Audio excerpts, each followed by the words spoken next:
పరిచారకుడిగా ఉండటానికి ఇష్టపడి నేను కూడా పెత్తనాన్ని చలాయించాలి, నేను కూడా నాయకుని అవ్వాలి, నన్ను చూసినటువంటి నలుగురు మెచ్చుకోవాలి, నీ అంతటి వాడు లేడు అని చెప్పి నన్ను పొగడాలి అనేటువంటి ఉద్దేశంతో చాలా మంది ప్రయత్నాలు చేస్తూ ఉంటారు.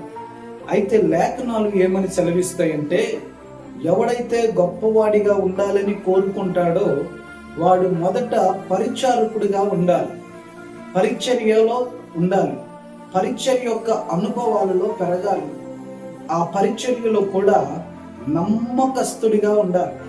నమ్మకమైన స్వభావం కలిగినటువంటి వాడిగా ఉన్నప్పుడు దేవుడు నీ నమ్మకత్వాన్ని చూసి, నీ నిండు మనసుతో నువ్వు చేసేటువంటి పరిచర్య చూసి, నీ సేవకుల యొద్ద నీకున్నటువంటి తగ్గింపును చూసి,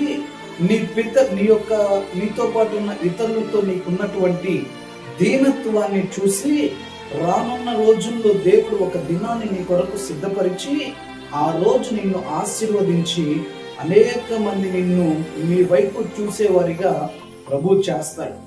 అయితే చాలా మంది ఆ సమయము వచ్చేంత వరకు కూడా వేచి ఉండలేక ముందుగానే వారికి వారే గొప్పవారని, తమకు తామే గొప్పవారని నిర్ణయించుకొని చూస్తున్నట్లుగా మనం చూస్తూ ఉంటాం.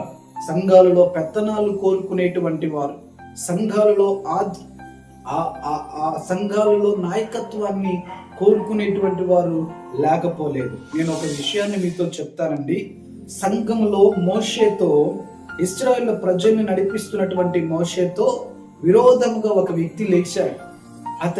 అతడు విరోధముగా లేచి, కోరహు అనేటువంటి వ్యక్తి విరోధముగా లేచి, మోషే, ఇంకా మీరేనా ఈ యొక్క దేవుని సేవ చేసేది, మీరే నాయకులుగా ఉండాలా, మాకు ఆ అర్హత లేదా అని చెప్పి సేవకులకి వ్యతిరేకంగా లేచినప్పుడు దేవుడు అంటాడు, పదే పదే ఇట్లా వ్యతిరేకంగా లేస్తున్నప్పుడు మోషే దేవుని మందిరంలోకి వెళ్ళి ప్రార్థన చేసి దేవుని యొక్క వాగు కొరకు కనిపెట్టినప్పుడు దేవుడు చెప్పేటువంటి ఒక మాట ఏంటంటే, వారందరినీ కూడా మందిరానికి తీసుకొని రమ్మన్నప్పుడు ఎవరైతే పెత్తనాన్ని కోరుకున్నారో, ఎవరైతే నాయకత్వాన్ని కోరుకున్నారో, ఎవరైతే దేవుని యొక్క సేవకులకి వ్యతిరేకంగా మాట్లాడారో, విరోధంగా దూషించారో, వారందరినీ దేవుడు ఏం చేశాడంటే, ప్రజలు చూస్తుండగానే భూమి నెరలిచ్చి ఆ నెరల్లోనికి వెళ్ళిపోయినట్లుగా, భూమి మింగు వేసినట్లుగా మనము చూస్తాము.